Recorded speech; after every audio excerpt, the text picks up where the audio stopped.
Oke, baik, karena kita sudah kumpul di sini kita akan melakukan meeting yang dimana kalian harus mempresentasikan hasil penjualan kalian. Mungkin presentasinya akan dimulai duluan oleh Saudara Maul dan Saudara Milo. Oke, silakan Saudara Maul untuk dipresentasikan. Oke, semua terkait hasil presentasi penjualan saya di tahun ini dengan tahun sebelumnya. Tahun ini penjualan saya itu meningkat drastis dari sebelumnya. Saya mendapatkan keuntungan lebih dari penjualan sebelumnya. Kemudian target kita melebihi dari penjualan yang saya lakukan. Banyak perusahaan-perusahaan lain ataupun agen-agen lain minta kita mendistribusikan barang-barang yang kita jual itu kepada mereka.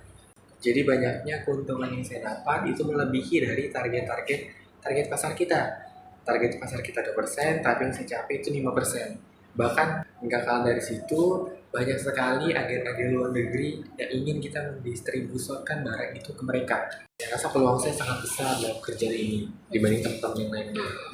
Jadi saya rasa peluang saya di sini sangat besar untuk mendistribusikan barang-barang itu dibanding teman-teman yang lainnya.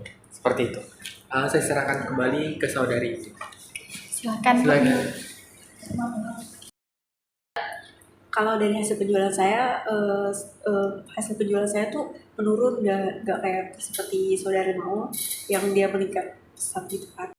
Mungkin karena penurunan kinerja saya, jadi makanya keteteran gitu tuh hasil penjualan. Kok bisa gitu sih Mbak Mila? Kamu nggak persiapkan dari awal ya emang? Coba kamu lihat Saudari Maul, bisa tuh tinggi secara pesat. Alah, kamu tuh alasan kamu itu aja mulu. Contoh nih Maul, gimana perusahaan kita mau berkembang kalau kamu begitu terus? Udah deh Mila, kamu belajar banyak-banyak lagi. Atau enggak kamu minta belajar tuh sama Maul. Terima kasih.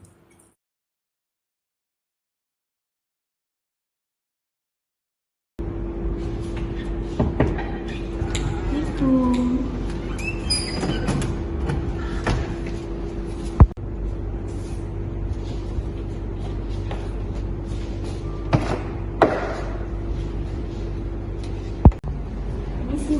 Oh iya, silakan duduk. Baik Mbak, karena Mbak sudah berada di ruangan saya, sebelumnya saya bisa memperkenalkan diri saya terlebih dahulu. Perkenalkan, saya Emma, saya konselor di sini yang mungkin bisa membantu masalah-masalah Mbak. Namun sebelum kita melaksanakan sesi konseling, saya ingin tahu nih perkenalan dari Mbak dulu. Terus nanti saya akan memberikan kontrak selama sesi konseling nanti. Silakan Mbak, perkenalkan dirinya. Ya, perkenalkan saya Mila, Bu.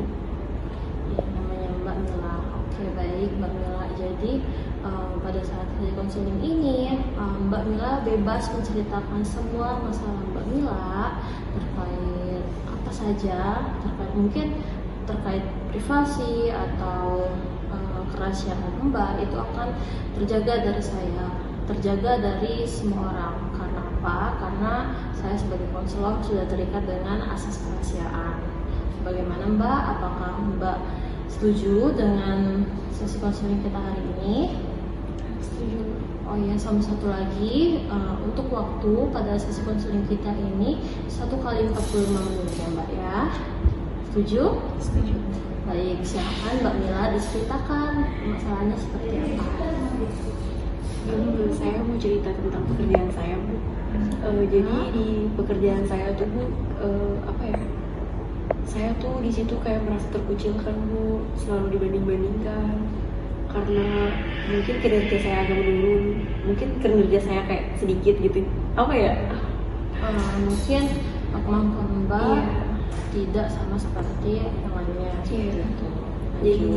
Jadi saya tuh sering diomongin sama bos saya kayak, kamu ini kerjanya gak bagus, coba kayak si ini, coba kayak si itu, kayak gitu dulu. Jadi saya tuh kayak merasa sakit hati karena kayak setiap apa yang saya lakukan tuh kayak seperti nggak dihargai gitu, Bu. Kayak selalu pokoknya dibanding-bandingin gitu, Bu. Jadi saya kayak bingung mau ngapain gitu, Bu. Karena apa yang saya buat tuh kayak yang nggak dihargai gitu ya Bu. Jadi Mbak merasa dikucilkan, merasa dibanding-bandingkan oleh atasan Mbak, terus Mbak juga mungkin apakah Mbak merasa kecewa dengan hal tersebut? Iya, saya sangat kecewa sama hal itu Bu. Jadi pada permasalahan kali ini, apakah Mbak juga merasa cemas terhadap kondisi Mbak yang dimana karena kan di usia tuh Mbak merasa cemas karena tidak merasa terbelakangi oleh teman-teman Mbak ya. Merasa cemas ya berarti ya Mbak. Iya.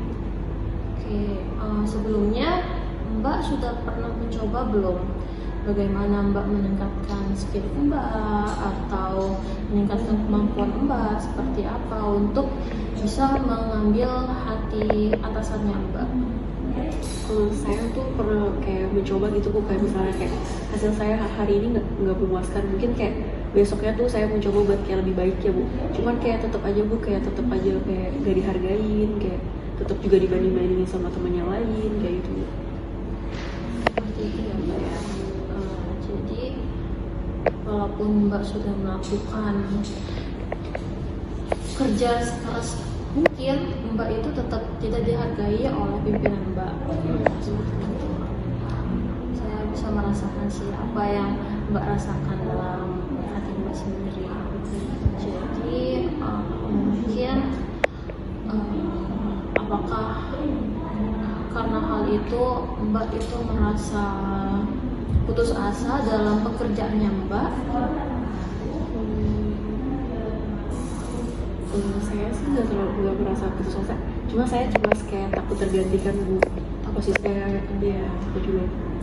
Baik, karena mungkin Mbak sudah di kondisi tersebut, saya ingin mengetahui apa langkah yang bisa Mbak lakukan. Saya tuh berusaha buat memperbaiki diri saya, fokus ke diri saya sendiri. Tapi saya tuh di satu sisi lain tuh saya selalu merasa cemas Bu, gara-gara itu masalah yang ada di kantor saya, soal pekerjaan saya yang menurun, selalu dicerita sama atasan. Oke, berarti Mbak itu ingin fokus sama tujuan Mbak sendiri, fokus pada diri Mbak sendiri, namun selalu teringat atau terbenak di pikirannya Mbak karena kondisi tersebut ya, kayak masalahnya Mbak itu kayak dikucilkan sama atasan, lalu teman-teman juga semakin di depan daripada Mbak, seperti itu ya. Kalau dari saya mungkin Mbak harus berusaha menghilangkan pikiran-pikiran seperti itu Mbak, kayak mengurangi pikiran-pikiran negatifnya Mbak. Seperti Mbak harus tetap fokus pada tujuannya Mbak. Mbak harus tetap bisa memberikan prinsip pada diri Mbak sendiri kalau Mbak itu memang bisa dan Mbak itu sama dengan temannya Mbak sendiri. Seperti misalnya jika Mbak dikucilkan atau dibandingkan oleh pimpinan Mbak bisa mengambil perkataan tersebut tidak usah dipikirkan ke dalam hati. Mbak hanya fokus kepada diri Mbak sendiri. Mbak jadikan kucilan tersebut sebagai semangat hidup dari Mbak. Jadi itu mungkin saran dari saya. Kira-kira setelah ini apakah Mbak bisa melakukan hal tersebut? Insya Allah saya akan coba Bu. Dengan cara seperti apa? Saya ingin tahu nih. Nanti Mbak kayak gimana ke depannya gitu.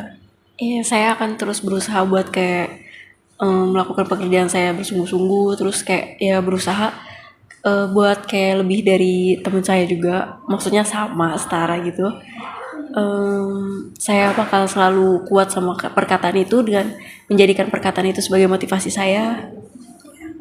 Kembali lagi saya tekankan pada Mbak bahwa masalahnya Mbak ini memang lumayan serius karena mencakup kecemasannya Mbak. Mungkin Mbak Kalau Mbak terlalu memikirkannya, mungkin Mbak bisa sakit atau apa segala macamnya, yang dimana itu pasti merugikan diri Mbak sendiri. Jadi sebisa mungkin hal-hal positif itu selalu dilakukan berulang kali ya Mbak ya, kayak gitu. Jadi Mbak fokus pada tujuannya Mbak, lalu memperbaiki diri Mbak, sehingga nanti kita bisa melihat nih Mbak yang sekarang dengan Mbak yang di kemudian hari itu apakah bisa berubah atau menurut Mbak sama saja gitu. Saya mungkin akan menunggu jawabannya Mbak. Tapi gimana nih, apakah Mbak setuju dengan apa saran saya tadi? Setuju Mbak. Setuju. Oke, mungkin udah cukup ya sesi konseling kita, udah 45 menit. Jadi apakah kita nanti akan bertemu lagi di sesi konseling berikutnya? Mungkin jika saya masih butuh jawaban atau butuh teman cerita lagi, saya akan hubungi lagi.